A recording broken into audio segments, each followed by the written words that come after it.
welcome to Geared for Growth. I'm your host, Mike Mortlock, Managing Director of MCG Quantity Surveyors and Tax Depreciation Super Nerd.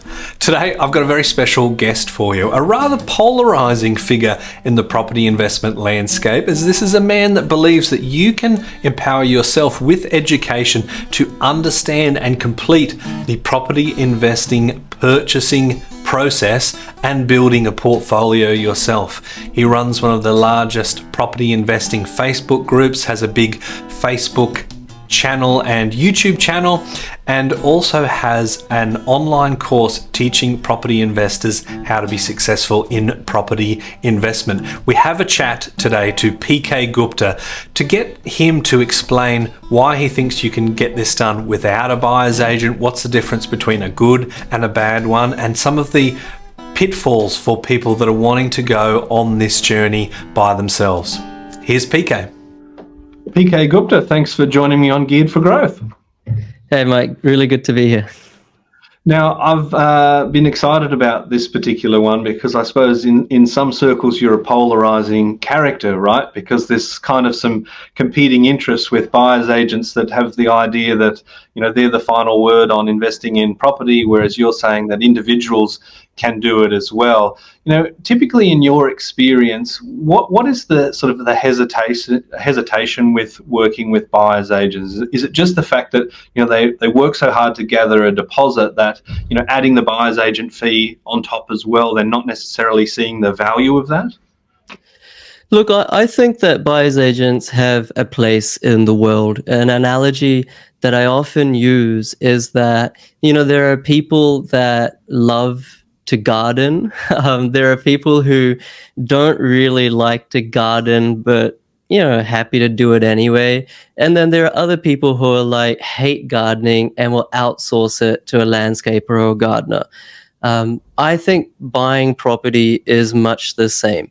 You know, there are people who love to buy property themselves DIY, and they should do it by themselves. There are people who, you know, are kind of ambivalent. They're like, property is just a vehicle to make money. You know, don't love it, but happy to roll up my sleeves and do it. And they do it DIY.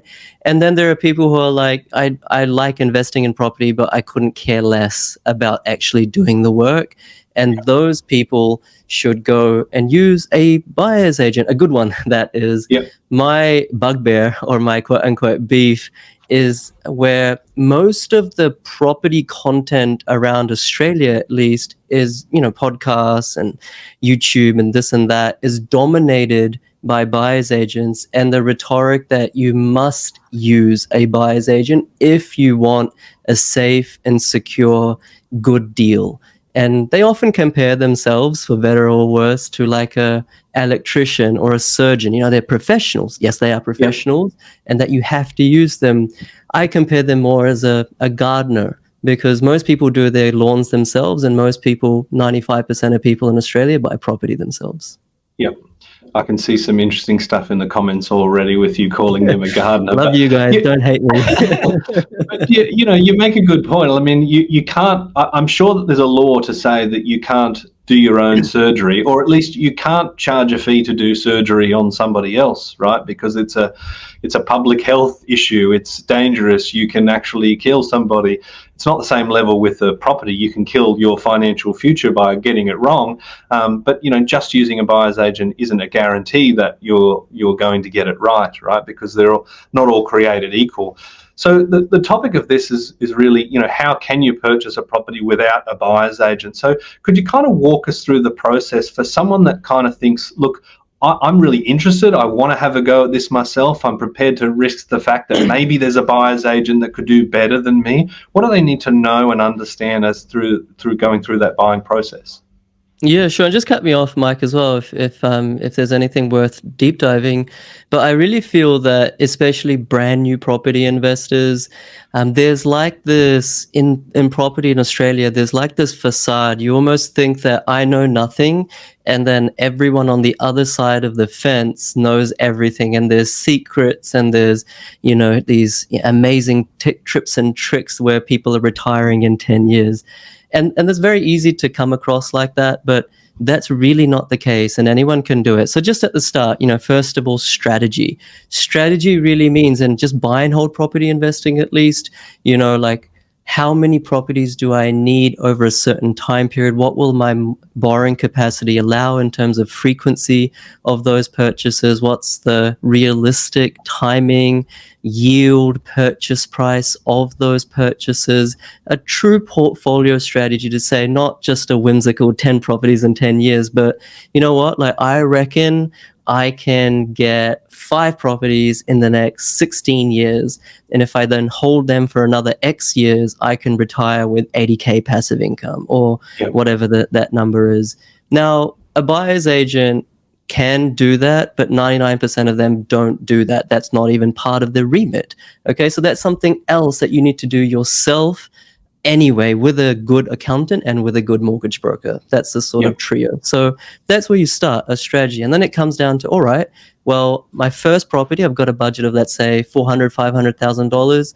Where should I buy? Now, in this day and age, like, I'd forgive you maybe 10 years ago for saying I have no idea, but this day and age, there is so much data out there, and it's actually not so difficult to figure out where to buy. You don't need a course either. Like, really speaking, if you're motivated, you can do this yourself. You look at data like stock on market to understand the supply side, building approvals to understand the supply side, days on market to understand the demand side, etc., right? And there's great free websites out there as well that give you the data.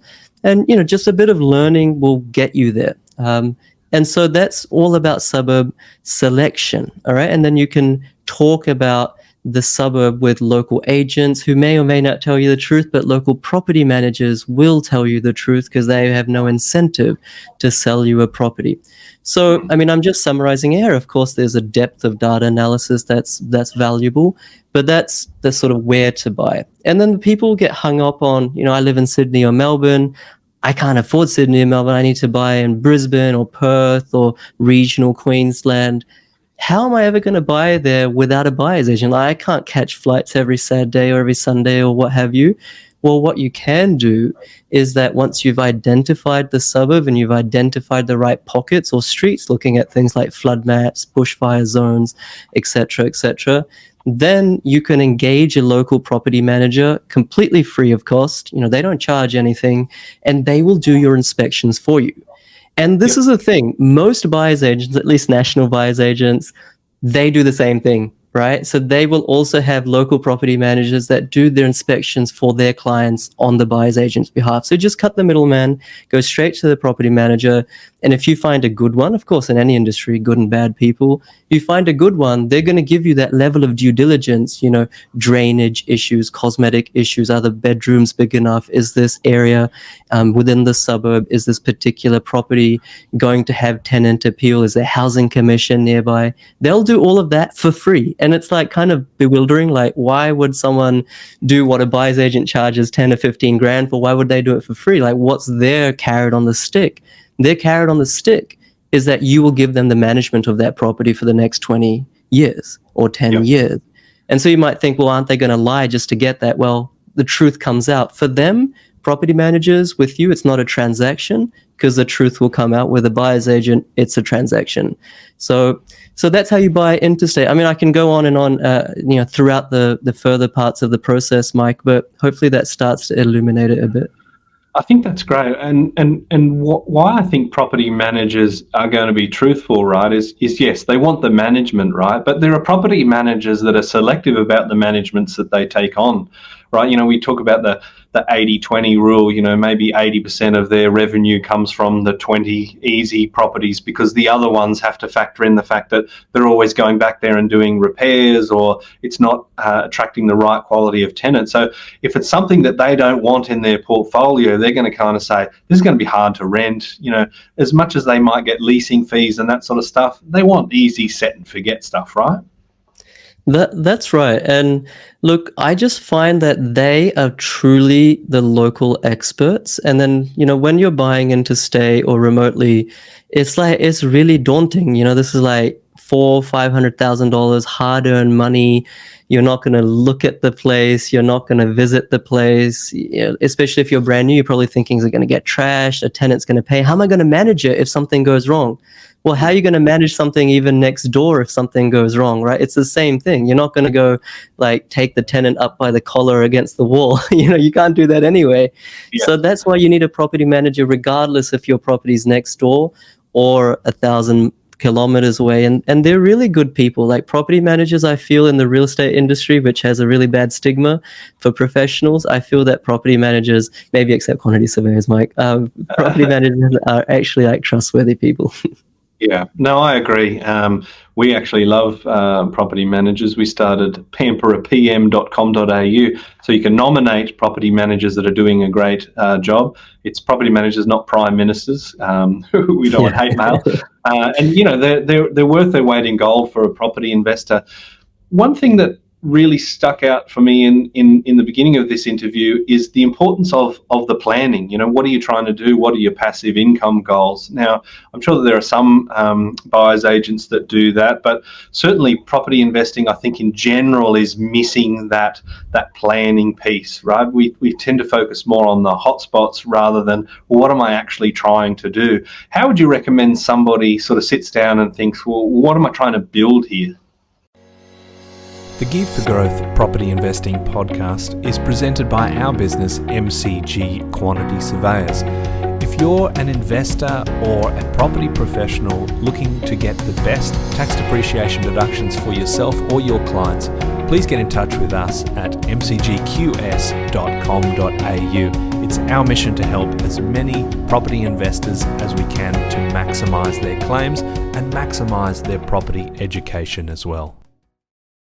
I think the number one thing is to figure out your goals. Now that sounds like, I don't like saying that out loud either. Like it sounds very soft and wishy-washy. It's like, oh, I want to retire in 5 years. It's like good luck sort of thing, right? Like it's good to have goals, but what about how realistic they are? Start with goals and then go to a really good mortgage broker who doesn't have any affiliation with any other companies and just will tell you as it is. And they'll tell you, hey, PK, like, mate, you only make 80K a year. Like, I know you want to retire on 200K in 5 years, but like, that's not possible. And what you'll instead need to do is find a first investment property for 400,000. Your next investment property will be 6 months later. Your next one is probably going to have to wait 3 years because your income's not going to rise. And so a true mortgage broker will build out a realistic plan. The area that I think people get trapped in is where they go to a company and, that company has a mortgage broker, a buyer's agent, an accountant, a financial planner, this and that. And they're all just working in cahoots and kind of just yes men for the client. So I think it's very important to speak to that mortgage broker and then validate whatever they're saying with your accountant. Is this possible for me based on my gross, my net income? What structures should I buy this in? Because if you buy in the wrong structure, you could have bought 7 properties. Now you can only buy 3 properties. So like I said before, that sort of golden triangle, the accountant, the mortgage broker, and yourself, this is the strategy team. Yeah.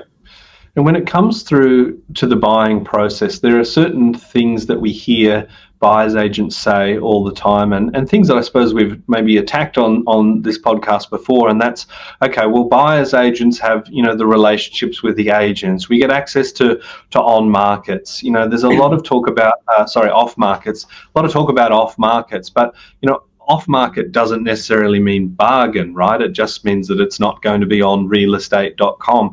Are there any areas where you kind of see buyers agents having a competitive advantage that the man or woman on the street, I suppose we can't say that anymore, the person on the street doesn't have access to? Yeah, the non-binary person on the street doesn't have access. Look, there's no doubt, like if a buyer's agent has been buying in an area for 5 years, look, they're going to be like better mates with the local agent than I or you could ever be. Like that is a reality.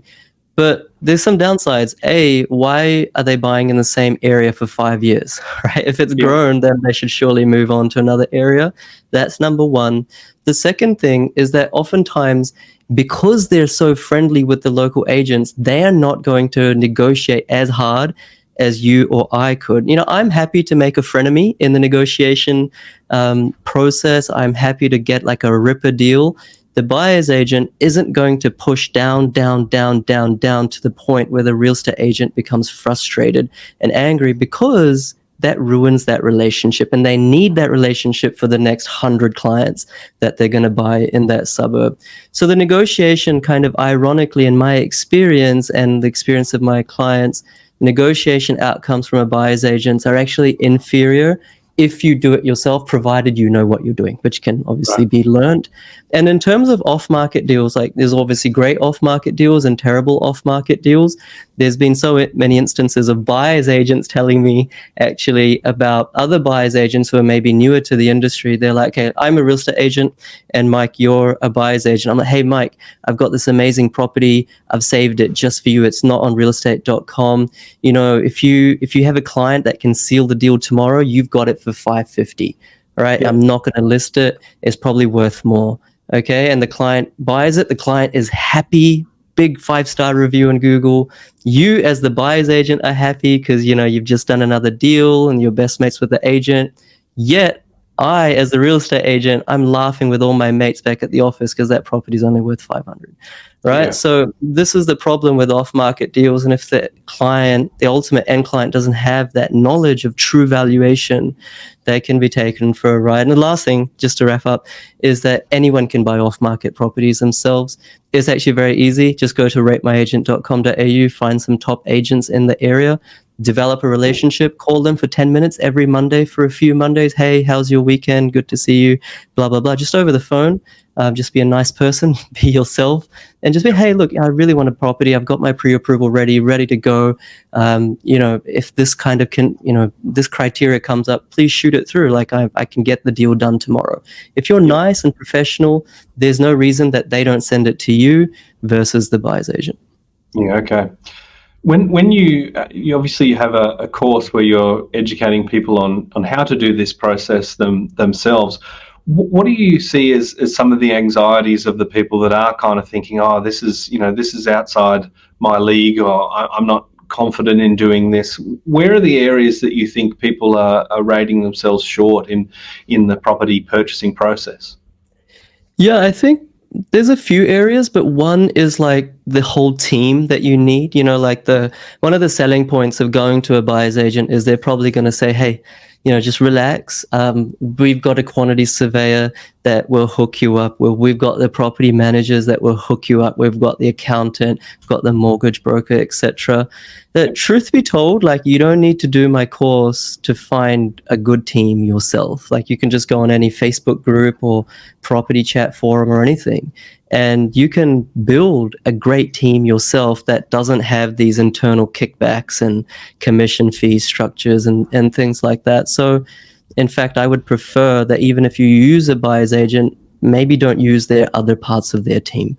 Use your own people that you can trust. That's one thing that kind of holds people back. The other one that holds people back is when they want to buy interstate and they can't manually visit that property. We've talked about that, how property managers can be leaned upon and are trustworthy. And actually, they're really nice people. They actually care. You know, they'll actually care about you and your property. And the other thing that kind of holds people back is suburb selection. Like, everyone knows that, you know, probably 70-80% of the heavy lifting in capital growth occurs due to suburb selection. And so people are like, all right, I'm sitting in Sydney, I'm sitting in Melbourne, I want to buy in Perth, but I have no idea where should I buy in Perth. Let me hand over $15K to a buyer's agent because they have the magic tricks. You know, they know exactly where to buy in Perth. Well, reality is, like, there is no one who knows perfectly where a suburb will boom. Like, I've trained about 75 buyer's agents.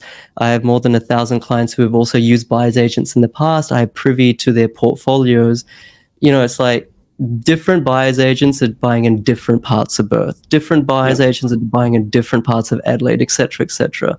So it all comes down to using data and being confident in your decision and being able to verify that, because there's not like a secret that's on the other side of the fence. There's just data which anyone can access. And if you can, happy to learn, you can actually do the suburb selection analysis yourself. Yeah, okay. Well, as you say, the data is out there, and it's the same data that a lot of the buyer's agents are looking at. Can we wrap up the interview with your 3 top tips? If someone is saying, look, I'm committed, I want to purchase the next property by myself or my first property by myself, what are, say, the 3 most important things that they need to consider if they're going out there on their own and they don't have a buyer's agent to lean on or an advisor that's coaching them through it? Yeah, look, I think the first thing that they should do is become educated with free resources. Like, even before you consider like a course or a program or a mentorship thing, at least get free education on YouTube, on podcasts like this, on Facebook forums, etc. I see that so many people are really overwhelmed by all of the information and misinformation out there. And then they're like, oh my God, I'm just going to go with this person. I just don't want to think about it anymore. Like, this is your financial future. You do have to invest in the 6 inches between your 2 ears, because no one really cares about your money as much as you do. So that's the first thing. The second thing is to take it slow, right? Like, there's no points for getting a property tomorrow. There's no points for getting your first offer accepted, especially in the market right now. Like, it's not growing by 20% a day anymore, right? Yeah. You can take it slow. You start today, you buy a property in 3 months, that's okay. And in that 3 months, you'll build confidence. And probably the third thing that I'll say is that you can't probably achieve what the marketing brochures say that you can achieve in that time frame. So pare back your expectations on property investing. You can achieve those goals, but it actually requires hard work. It actually requires a long period of time. There's no such thing as, get rich in 10 years, retire with a Lamborghini. Most people don't want that. They just want, time with their friends and family. But still, that takes, for the average person, let's say on a household income of 100 to 200K, that's still going to take 10 years plus. So think about it. If you're going to be investing for the next 10, 15, 20 years, do you really want to outsource every single time and pay 15K, every single time? It ends up being another deposit. So this is a long-term career. It behooves everyone to actually be educated and take responsibility, I think, is my third piece of advice. I think that's some great advice for anybody that's looking to start or grow their portfolio. It's nice to finally get you on and talk to you about the difference between, I suppose, the rift between you and buyers agents. That's maybe like a perceived kind of thing. It's been a pleasure, and that's some great advice for anybody. Thanks for joining me, PK. I'm super grateful, and I'm also very grateful to all the buyers agents out there who do a good job for their clients. Cheers.